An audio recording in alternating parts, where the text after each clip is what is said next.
Thank you for tuning in. I'm Jason, the bearded EV guy. I like to share any electric car headlines I find interesting. To start us off, new study shows electric cars cost 31% less to service over the first 3 years than gas cars. A predictive analytics firm, conducted the study and found EVs cost almost a third less to service than gasoline-powered cars. Electric vehicles have far fewer moving parts, and they do not have the oil changes, transmission fluid, or other routine maintenance items that gas cars have. The study covered over 13 million cars built in 2018 and looked at their maintenance over 3 years. The study found that most EVs were more expensive to buy, but by 3 years they were more economical. This lines up nicely with a study by the U.S. Department of Energy that was published in June that found EVs cost 6.1 cents per mile to maintain, but gas cars cost 10.1 cents per mile. This, in addition to the fuel savings, mean that often electric cars are cheaper in the long run than gas cars, even if the initial price is a little higher. Now, another advantage of many EVs is their ability to get better over time with software. Audi is increasing the range of their older e-tron SUVs with a software update.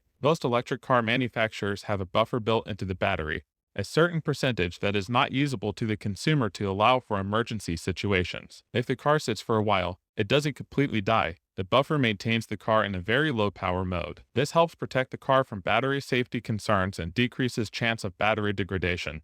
But it seems Audi feels it was being overly cautious in its early EVs, and they are reducing the amount of the buffer, which is giving e-tron owners more available power, and thus more range. This update is coming to 2019 and 2020 models, and should net owners an additional 20 kilometers, or over 12 miles. Another new electric car company has joined the fray. Lucid is delivering its first Dream Edition Airs this weekend. Congratulations to Lucid for coming this far. Reaching actual production is an almost impossible achievement. Now with Tesla, Rivian, Lucid, and others, the future is looking bright for the up-and-coming EV companies. Lucid is planning the Dream delivery even for October 30th, and it will take place in California. The first owners will take ownership, and they will go on a Lucid rally to experience their cars for the first time and test their performance and handling abilities. The Dream Edition was sold out quickly and is Lucid's top-tier model. They hope to begin deliveries of the Grand Touring model by the end of the year, while the lower-tier customers can expect their deliveries sometime next year. So you know how Hertz bought themselves 100,000 Teslas recently. They are planning on supplying 50,000 of them to Uber drivers. I find this strategy very interesting,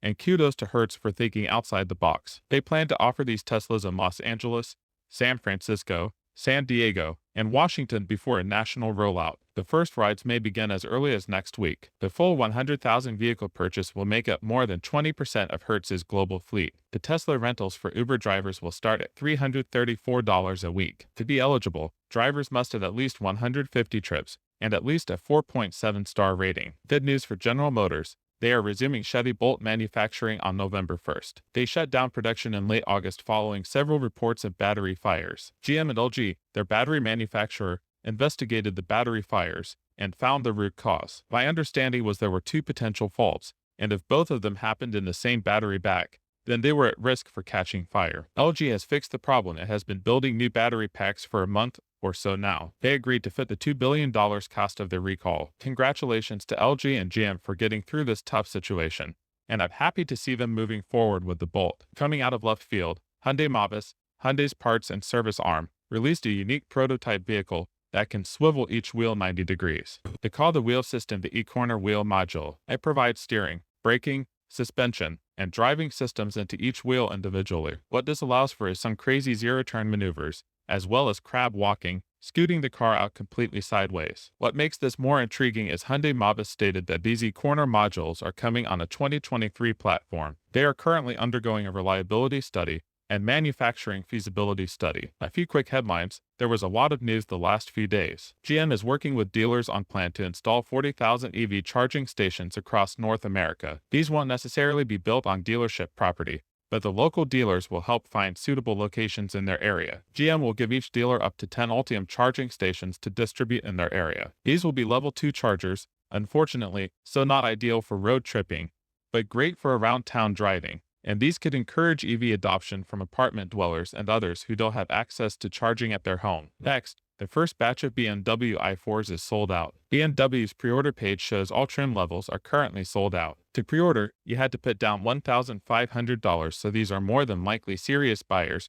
that will actually follow through with the purchase. Congrats to BMW. As an i3 owner, I'm excited to see how this brand progresses in the electric car market. I just find this a bit ironic. Musk's net worth is now larger than Exxon's market cap. Take that for what it's worth. It's just a funny metric to see as the world transitions away from oil dependence. GM is moving to an almost wireless battery management system for their new EVs. Long story short, this will reduce the wiring in the battery pack by 90%, which increases the possibility of range, decreases weight, and makes their systems more scalable. As long as the wireless connection is as reliable as a wired connection, I think this is a wise move. It's exciting to see car makers get shaken out of old habits and redesign things truly from the ground up. Tesla is recalling nearly 28 Model 3s and Ys over suspension concerns. The issue surrounds the front suspension lateral link fasteners, as they may loosen over time in the affected vehicles. The issue is spread across 2019, 2020, and 2021 models. Tesla has notified the NHTSA of the issue,